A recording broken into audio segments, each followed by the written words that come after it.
Guys, welcome back to the Investor Army podcast. We have a great episode for you today.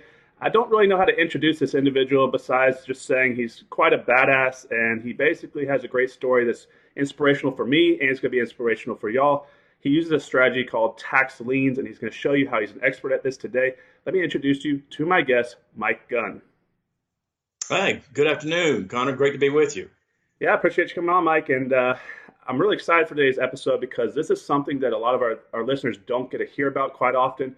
We're always talking about wholesaling, flipping, owner financing, and yeah, you can do these strategies after you acquire the property.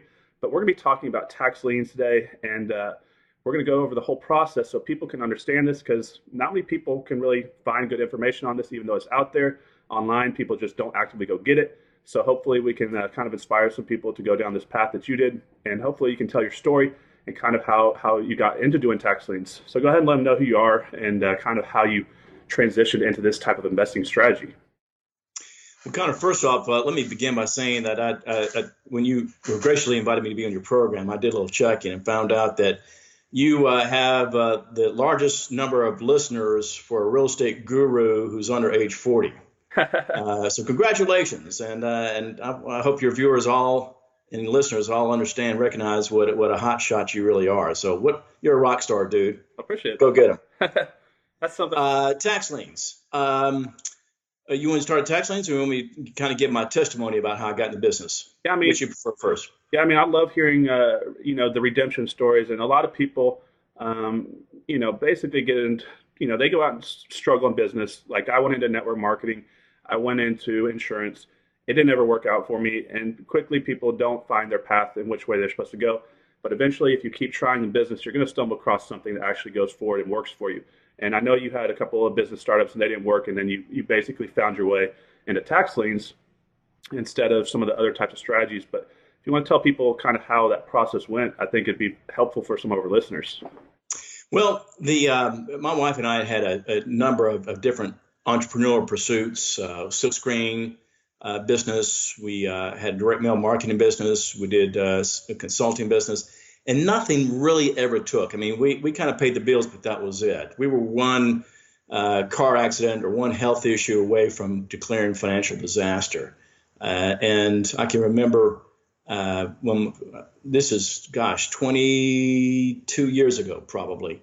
I heard this scream from upstairs in the house. So I dashed up. I'd heard that scream before, and I thought, and a couple years earlier, my wife had screamed when my son, who was a toddler at the time, slipped on the bathtub and busted his chin open, and we had to dash him to the ER to get it sewn up.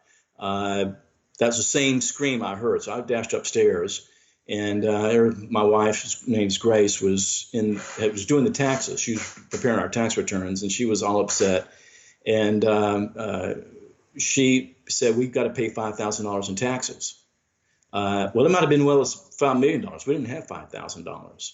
And so I told her, I said, well, we were in Sunday school with a good friend who had mentored me and influenced me to get into business, Walter Wofford. And I said, well, let's have Walter over for dinner, he and Laura. And I've been around him enough to know that our daughters were best friends at the time. I'd been around him enough to know that he had some innovative ideas about how to minimize your tax burden. Well, of course, Walter had been in the real estate business for a few years at that time. So he came over. So inevitably, the conversation segued into talking about real estate investing. And then after he left, Grace and I looked at each other and said, we could do this. And I want to add that part of the story that you don't know, I had been fired from a job. I'd been looking for a job for, almost 9 months. Couldn't find anything. The doors were shut. I have an MBA from the top programs in the country, and I couldn't get my foot in the door to interview for places. I was devastated. As a man, we kind of, our identity comes through our work, right? And our wives, as mothers, their identity comes through being a mother of their children. Well, for me, I couldn't provide for my family, so I was depressed. I didn't want to get out of bed, and I was never suicidal, but I thought about, I'm not providing for my family. I'm worth more dead to my family, because at least then I had a $500,000 life insurance policy. At least, and so, I was never serious about pulling a gun to my head or anything like that, but it was just a real time of personal devastation and trauma. And so for the next 6 months after that dinner, I spent my time researching, learning everything I could about real estate. and then launched off into my first foreclosure. And it's been, man, it's been a wild ride ever since. It's just been really been blessed. It's been a wonderful, wonderful opportunity. And one thing I've learned, by being fired from that job, that I'm not a good employee, I'm not a good employer. So the good Lord's got me exactly where I need to be. It's just my wife and I in our business, and it's been awesome. And a big part of that, I fell in part of my research and learning all about real estate, I fell into tax liens. And I will say, I think tax liens are kind of the secret, not only the real estate investment world, but just investment world, period. Not many people invest in tax liens. And especially, you would think real estate investors would, but I've found very, very few people even know what tax liens are in the real estate investment community. Yeah. I mean, that's pretty common, to hear a story like yours where people kind of hit that bottom, rock bottom, and basically say, enough is enough. I'm going to do something. And they go out there and all of a sudden it's just like a spark hits them and they create something great out of it. And as far as tax lien investing goes, yeah, basically nobody I know in the real estate world really focuses on it. And I've actually looked into it multiple times, and then, I get distracted. But hopefully today you can kind of push me over that edge, because we do have them here. And I've been down to the auction a couple of times, and I know different states are different. We'll talk about how it is there for you in Mississippi and kind of what I know about how it is here in Dallas. But not that many people showed up. There's only about 40 people. Now, the tax deed sales, there's going to be a lot more than that, at least here. But we got a lot of institutional buyers. So you want to tell people kind of, because a lot of our listeners, we have a wide range. Some of them have just first jumped into real estate. They may not even, literally just watch a TV show and say, I'm going to figure this out. And some are more experienced. But what's the difference between a tax lien sale and a tax deed sale for those listening at home? Well, let's start with the tax deed sale, tax deed state first. And, each state has its own different makeup about tax liens or tax deeds. And explain what that means first, and we'll get into the difference between those two. Bottom line is, government's going to get its money.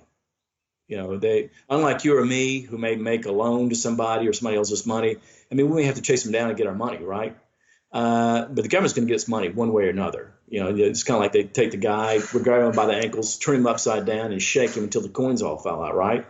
Well, and the way they do that is that they attach a lien to your property. If you don't pay your property taxes on your personal residence, Connor, then the county's going to, in Mississippi, will then attach a lien to that property, and they sell that lien at public auction.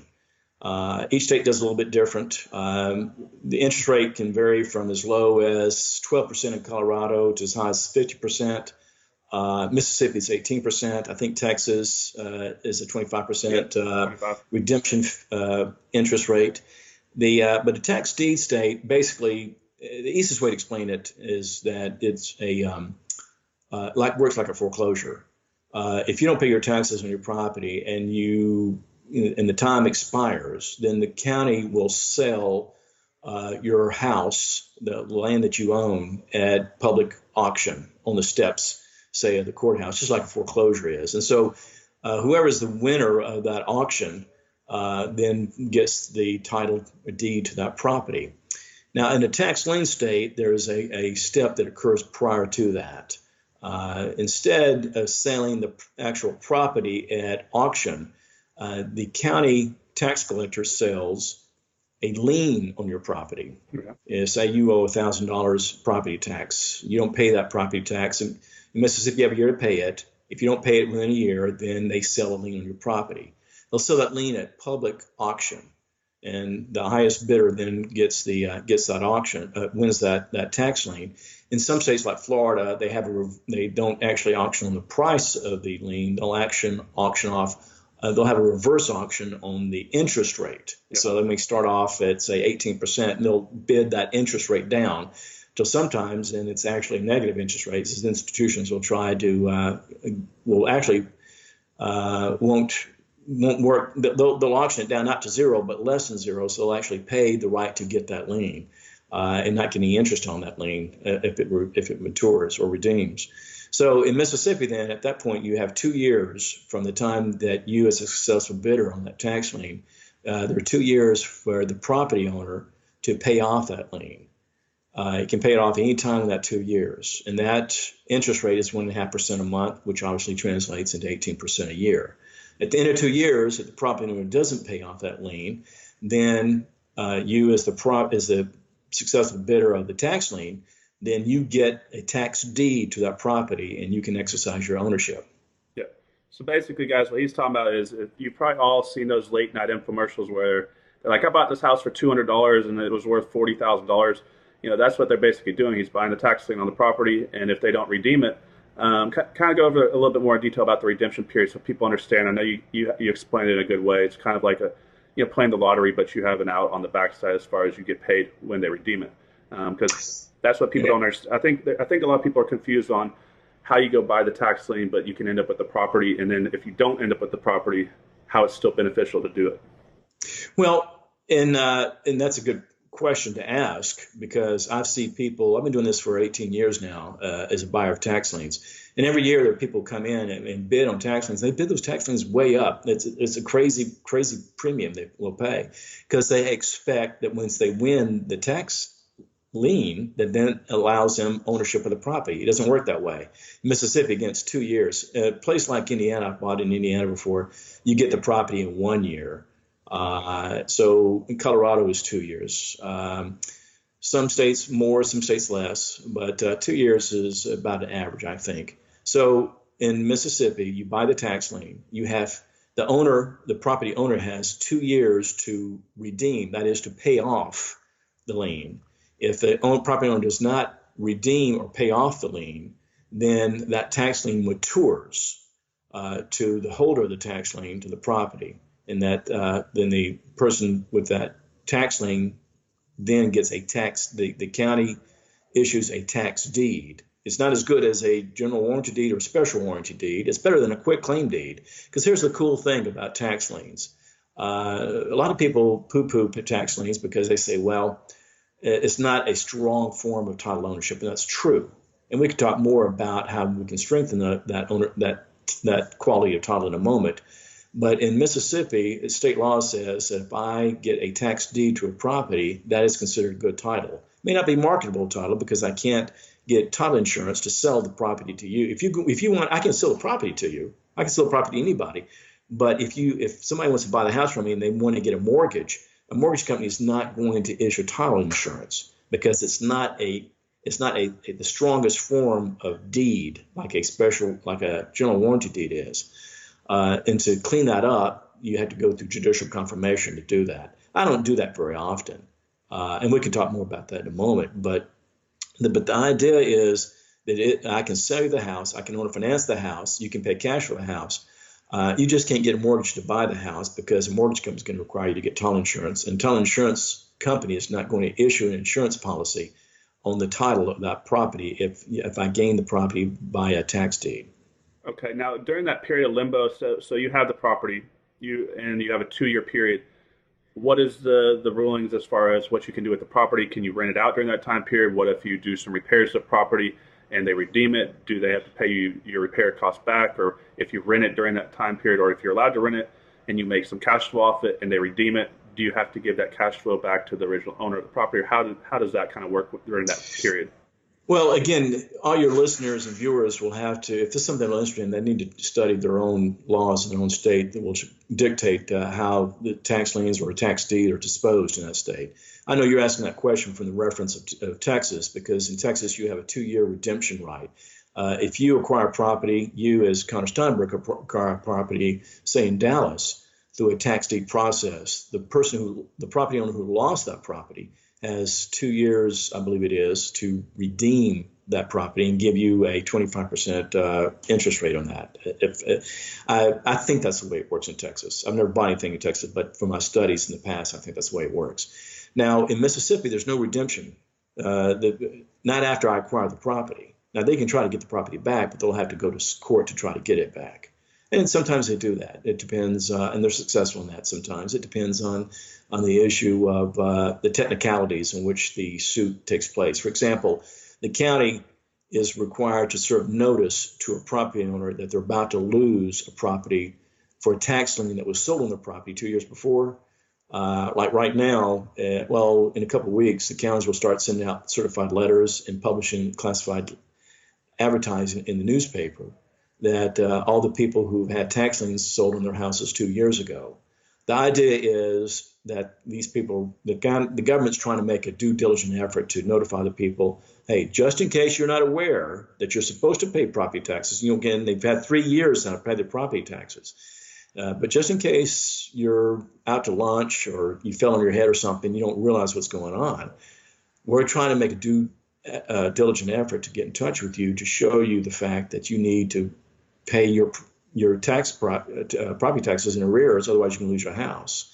Now, if the county messes that up, screws it up, say they send the certified letter to the wrong address, then the person who lost the property could have a legal situation in which they could sue to go back to try to reacquire the property. But there is no redemption rate like there is in Texas. Once I acquire the property by a tax deed, I can do anything I want with it. I can rent it out, I can sell it, I can owner finance it, I can live in it. And for me, I do a variety of things. So now, one thing I think that we discussed earlier that I want to share with your listeners and your viewers is that all the tax liens that I buy, I don't personally buy. My company doesn't buy. We buy through our IRA. We started doing that 18 years ago. And our IRA is a result of tax liens that have matured into owning properties. Now our IRA actually generates more passive income each month than our business does. That's how much it's grown because of tax liens.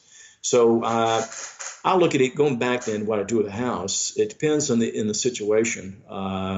Each house that I acquire by a tax deed, a little bit different situation. If somebody's not in there, I'll just go ahead and fix a house up and rent it out. If somebody's living in the house, then I'll try to work something out. I'm not trying to keep the people out. I want them to be on my side. I want them to, that homeowner who lost the property and me, I want to be a team player with them to let them stay in the house. And I'll work out some kind of arrangement where they can buy the house back. Yeah, I mean that's we just had John Heyer on just a second ago about investing out of IRAs, and that's a good way to do it because if you can win and get a property back where you only had a few $100s up, and now you have the property, that's a pretty good way to build your IRA. So how would you say you took a property back, you had a $400 tax lien, you won the property, but it needs some repairs. How would you go about funding that? You can just fund that out of your IRA, or you'd have to borrow money, or what would you do in that situation? Well, if it's done through my IRA has to pay for the repairs. And again, this is crystal clean, meticulously clean. I'm not involved in any of this. I have the IRA custodian or a trustee for the trust or for my IRA handles all the all the aspects and components of repair. So the IRA actually pays for it. No money comes in from outside the IRA to pay for that property. Okay, so and I do what you said, $400. I will say, just share with your viewers. Like in Hinds County, which is our biggest county, our largest county, Mississippi. It's where the capital of Jackson is located. We have the sale once a year in Mississippi. It all comes up the last Monday of August. Yeah. All the counties in the state, well, a few exceptions, which I'm not going to bother going into those exceptions, but almost all the counties in the state conduct their tax sales on the last Monday of August. In Hinds County, there will be 15 parcels that will go to sale. Out of that 15, I'm focused on less than 2,000. I'll bid aggressively for those 2,000 because I have a sweet spot. I don't buy ghetto. And there's an inverse relationship. The nicer the house, the nicer the neighborhood, the more likely that tax lien will be paid off, that is redeemed. My play is to try to get the properties. It's nice to get the interest. You get 18% interest a year. That's nice. But my play is to try to get the houses. And the houses will be in the IRA. I pay on average $400 for a tax lien. I have paid as high as $30,000 or as little as $3 or $4 to get a tax lien. But on average, it's $400. And I guess you'd say my mode where it kind of clusters on my investment would be from about $250 to about $1,500 is where I focus on. And I focus on nice houses, like in the Jackson metropolitan area. The median price house is $140,000. So for a $400 tax lien, I'll typically wind up with a house that's worth $100,000 to $120,000 to just give you a reference. Yeah. Now, how many of those? So, what is the percentage of them that turn into? Say you buy 100 of them, how many will turn into a property? Well, there's been I've read, there not been many academic studies on this, but about 15 years ago, there was an academic study done by two professors at Cornell. And what they found is that the national average for tax liens, for acquiring properties through tax liens is about 2 to 3%. I'm a little better than that. I do about 4 to 5%. And so, you can do the math. 4 or 5%, say on $400 spending a couple $100,000. I mean, I pick up some nice houses every year as a result of that. Yeah, I mean, so like say if you had 20 houses and you're paying $500 a piece, you're looking at 10 grand, right? And then if you get one of them, one of them, you're getting $100,000+ plus you're getting your interest rate return back on the other properties. I like to compare tax liens to buying lottery tickets. And the more lottery tickets you buy, the greater your odds of hitting the lottery, right? But the main difference between a tax lien and a lottery ticket is if your lottery ticket doesn't hit, you've lost that money. In tax liens, I get my money back plus some. It's like it's a no lose situation. It's pretty cool. Those same professors said of all the things that they studied, that tax lien investments have the lowest risk profile of any investment that they've researched. Yeah.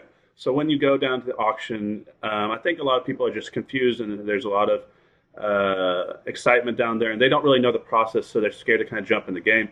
And then they find out you do have to. So most of them, at least here in Texas, if you bid and you win at 2 o'clock and the auction ends, you have to have your money in by 4 o'clock. Otherwise, like how does it typically work there for y'all? I know you said that some of them give you a few days or vice versa, but everybody in the country, guys, you need to go figure out your own rules in your own county, because I'm sure it's a little bit different, but pretty much you need to have your cash ready to go, or your cashier's checks or credit cards or whatever you're going to do. But you can't just go and win the bid and then go back to like a hard money lender or a private money lender and try to arrange financing later. You're not going to have the time. You have to be ready to go right then and there. That's right. And some counties, smaller counties, they'll conduct the sale, they'll finish the sale in half a day. Hinds County takes all week long. And they typically will allow you to, at the conclusion of the sale, you have to have the money in hand. Now, if you're a corporation or you're borrowing the money in advance from a hard money lender, or you have an equity line of credit on your house, you have access to money in that regard. But if you buy your tax liens through IRA, it's a little bit more problematic. Because again, I can't touch that money. That money cannot come to me at all. The only time I can get my hands on that money is when the money is, I take it out of the IRA for my own personal benefit, right? While it's in the IRA in accruing interest, I can't do anything. I cannot touch it. I cannot sign for it. I can't be in my personal account. Even my account's just a holding.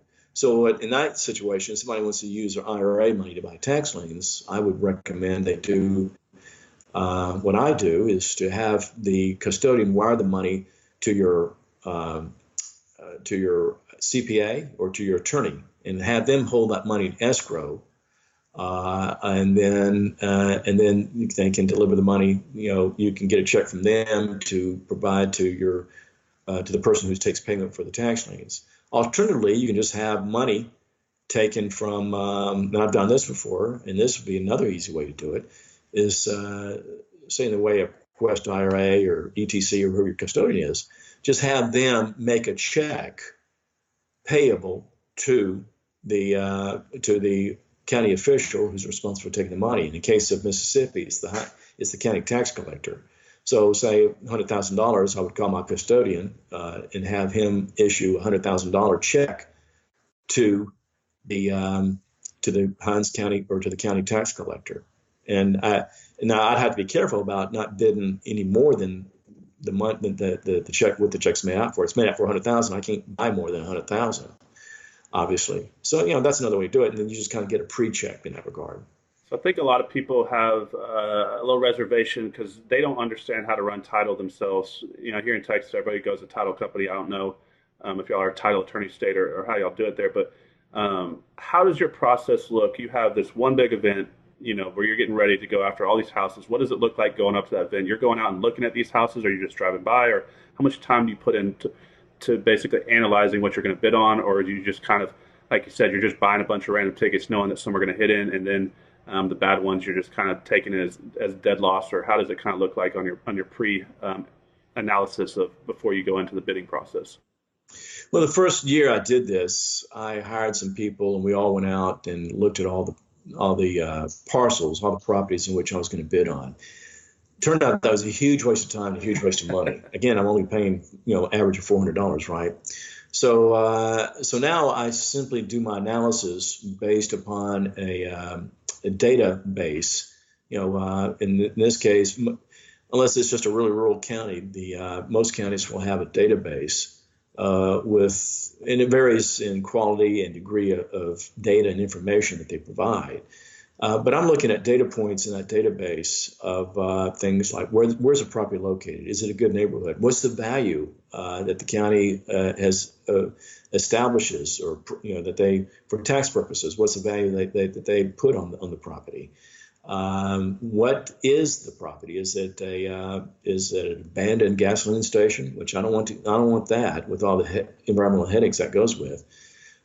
This is a mobile home, single-family residence, a retail establishment. So there are other things to look at in that regard. And then I also look at the value of the tax lien. Sometimes you can get a tax lien for just a few $100s on, say, a house that may be worth $500,000. Unusual. I mean, but sometimes people don't pay all the property taxes. They'll pay some, but not all. So you can get pick up for a couple $100, pick up a tax lien on a real nice house. Again, the odds are probably not very good that you're going to get that property, but again, you never know. And I have gotten some very nice. I mean, I've picked up a couple of houses that we fixed up and sold. I didn't think they were good. They did just to make good rentals, but we had this one wonderful house, and in your neighborhood in Dallas where you are, there are a lot of wonderful high-end neighborhoods, but kind of the original Tony country club neighborhood. It's over there by SMU's Highland Park, right? Yep. Well, there's nothing that equates to Highland Park in Jackson, Mississippi, but on a relative basis, on a scaled-down basis, we acquired a house in that neighborhood one time, and it was a $450,000 house that we acquired. I mean, that was a grand slam, right? So we put we had $30,000 in tax liens in that house, and other property taxes and other costs and legal costs and things. You put another 120 into the house, but then we sold it for $450. Not bad. Yeah. It's a wonderful 1942 Greek Renaissance, Greek Revival house with beautiful transom windows and exposed brick. It was just a magnificent house. This is the house I tried to talk my wife into moving into, but she said, "You've been in my house, so we're happy where we are." Yeah, how do I get a tax lien on that one? Are you going to pay it off if I buy a tax lien? Well, it turns out it's a cool story. The guy who he inherited his house from his parents, but he would invite homeless people to come live with him, people he didn't even know. So it was it looked like ISIS had bombed that house once we got inside it. Yeah, that's kind of what happened on a house here in Dallas. So I have a property that's kind of notorious here in Dallas. The guy did that. He basically invited someone to come live with them. They got into a relationship together, and then it turned out bad. And the one guy killed the other individual, stole his identity. He stole his identity. I don't know if you heard this, but No. I bought the house. I wholesaled the house. The guy that bought it from me started flipping the house. The guy had killed the original homeowner, buried him in the backyard. And when the guy that bought it from me started flipping the house, they found the dead body in the backyard, and they didn't catch the guy. Oh my goodness! Yeah. You own that house? Well, I wholesaled the house to the guy. You wholesale the house. And so they literally found the body, and it broke. This was, I guess, 2 years ago, and they caught him like a year later. And he tried to say that he didn't do it, and it was an accident, that there was self-defense. But then when they found the body, the guy's hands, I guess, were tied behind his back, so they knew that wasn't true. Oh yeah, it was self-defense. Finding with one arm tied behind my back. Okay. So you got to be careful letting random people in your house. Let's kind of alleviate the worry for some new investors, because when you go down to the auction for the first time, obviously it's exciting, and you get in there, and then you got at least here the way they do it in our area, you got the constable or whatever up in front, and they're reading off the rules of the auction, and it gets all serious all of a sudden, and then they talk about they can't guarantee clear title. What is you're not too worried about the title issues, but that scares a lot of people because they're like, what if I make a big mistake?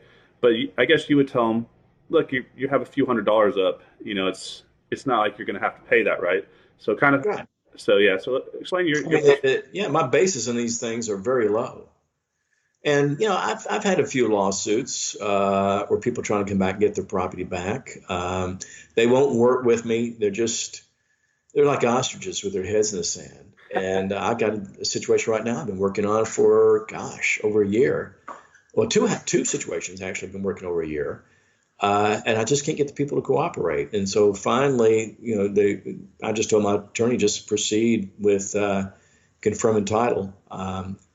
And we'll see what happens. And of course, to confirm title is a judicial action, which in itself is a lawsuit.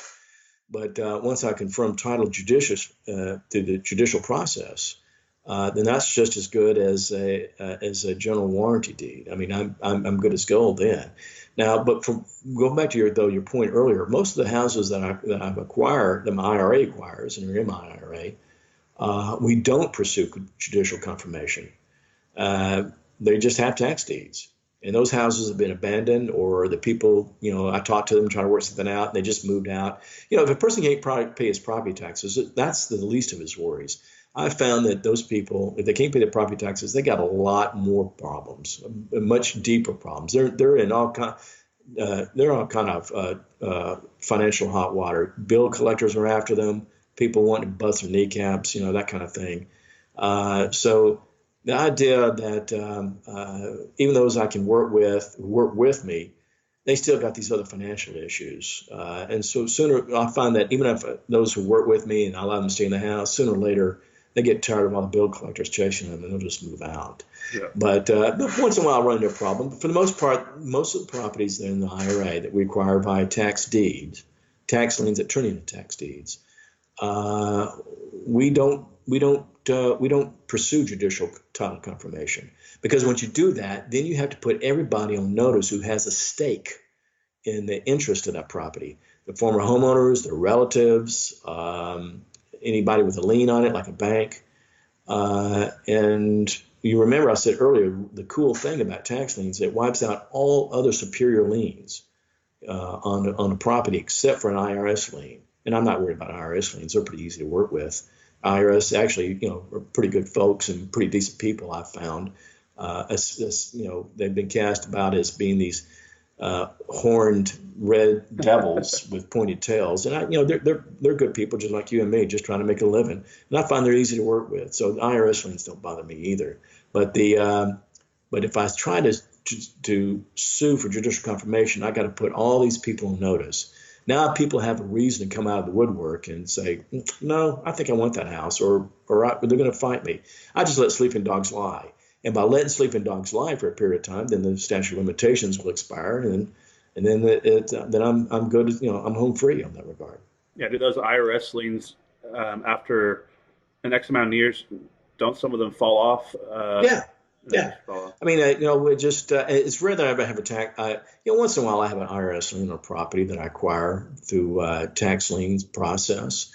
But we just send a letter to them and saying, hey, here's the situation. What do I need to do to resolve this? And they have a period, I think it is 90 days to respond. If they don't respond, then everything's fine. Sometimes they'll respond. I never had them respond and say, we got a problem.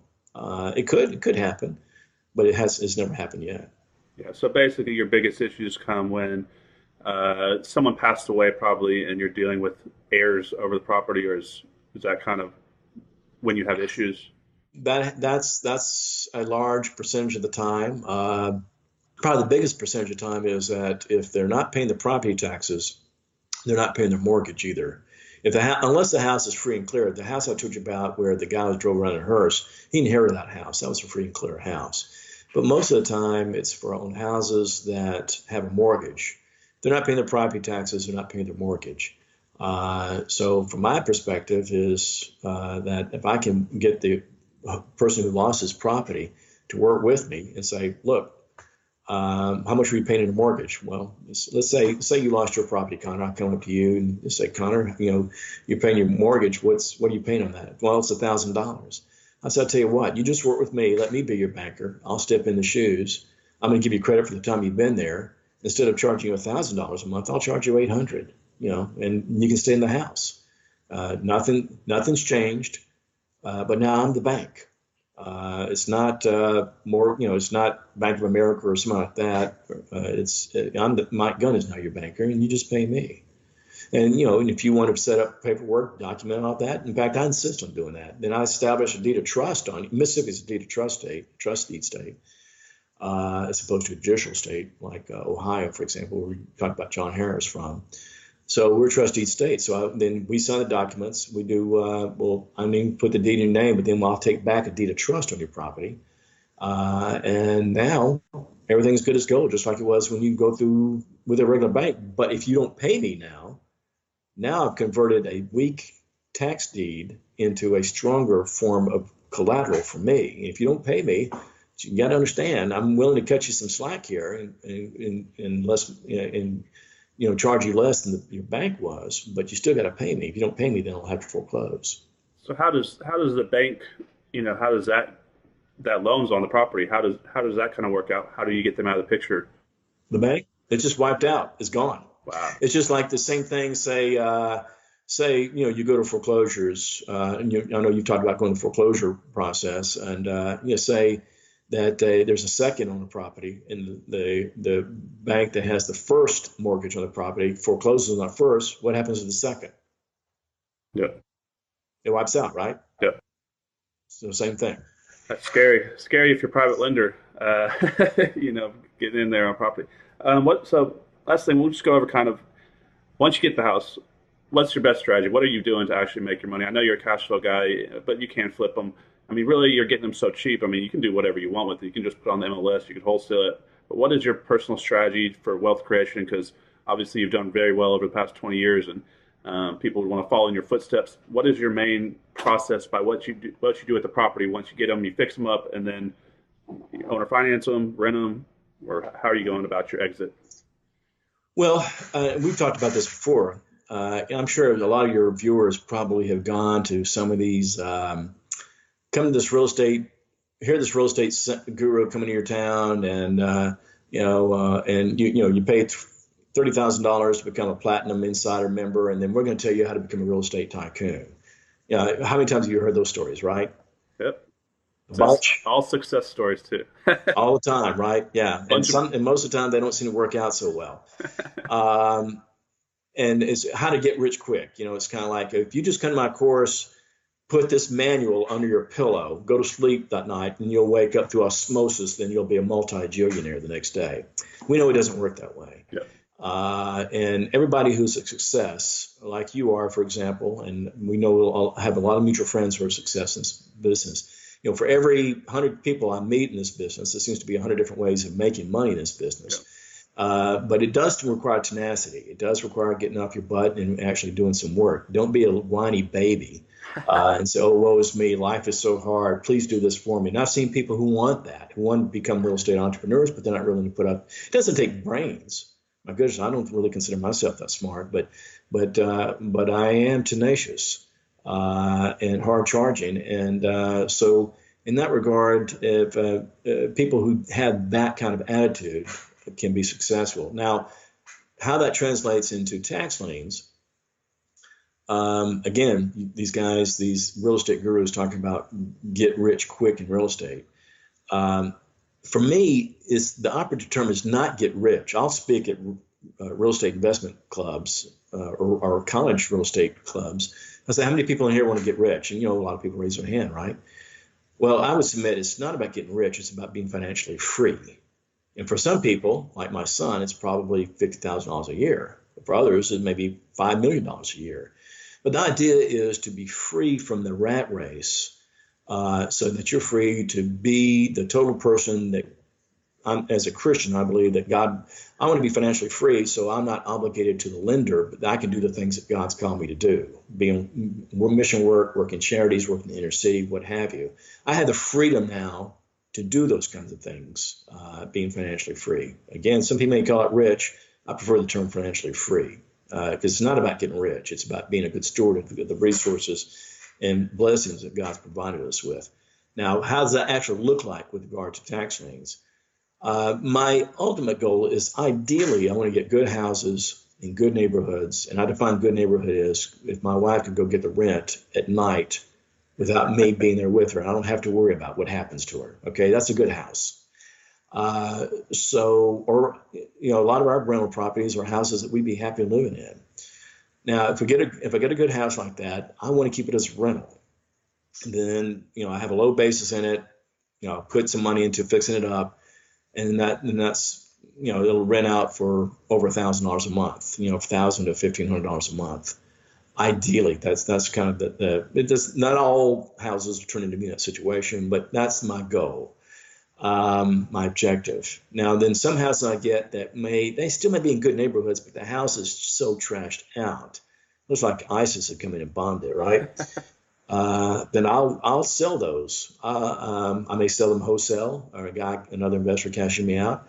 But what I'm doing a lot now is owner financing to people who will put 10% down, and then I'll carry a note on it for 10 to 15 years, and they're happy. They get a house. Like this Latino family, the first time I tried this, the house is just desolate. I mean, I'm just like, oh my gosh, this house is 2,500 square feet. It's huge.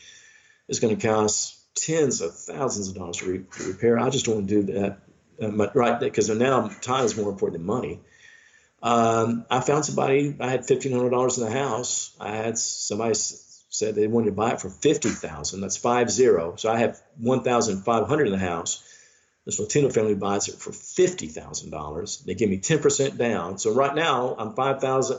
I've got it 15 in it. They give me 5,000. So now I'm 35 actually in the black now. And now I'm pulling $1,000 a month in for a period of time until they pay off the note. I think it's 10 years in that regard. They're happy. I've gone by the house. They're ecstatic. They invited me a pig roast. And now the house is worth probably $150,000. They got a house for $50,000, and that's worth $150,000. So everybody's a winner in that situation, right? Those are the best ones. So that's the second thing. I rent them out first, owner finance second. I will wholesale third. And then some other times I get pigs in the poke, and they're just not worth doing anything at all with. You just let them go. Well, you've inspired me because I'm thinking maybe I should buy some tax liens this time. So we got a couple minutes left, but when you go down there to the auction in your area, how competitive is it? Are you seeing big turnouts, or is it just a few people, or how does the whole process work? And are they getting bid up where, like say 1,500 houses are up there? How easy is it to get them, or is it just like really, really tough? Because down here in Texas on our foreclosure auctions, I mean, it's near impossible to get one. So is it real competitive where you're at, or you can go down and buy these pretty easily? Well, the quick answer, yes, it is competitive. Again, in Hinds County, which is the largest county in the state, they'll have close to 100 people register. But out of that 100, you'll only get a few there who are just kind of dabbling, or they're coming in for a specific property. Out of that 100, for those who are really serious buyers, probably about 25. Now, there are some big institutions that participate. They'll come in and they'll spend a few $1,000,000 in that one county alone to buy stuff. But they're focused more on the big commercial stuff, apartments, hotels, office buildings. They do, a number of them do buy, the single family residences is what I focus on. And I'm going to go back for just a moment and reiterate that academic study done by the Cornell business professors. They found in their study that 65% of the people who buy tax liens nationwide are mom and pop operators, people like my wife and I. And then only 5% are actual institutions. And I find that's to be the case here in my own local market. Now, out of that, sometimes if, depending on what a person's interested in, again, I'm picky, I'm selective. I want the nicer houses. I don't want the nicest houses, because the nicest houses get paid off, right?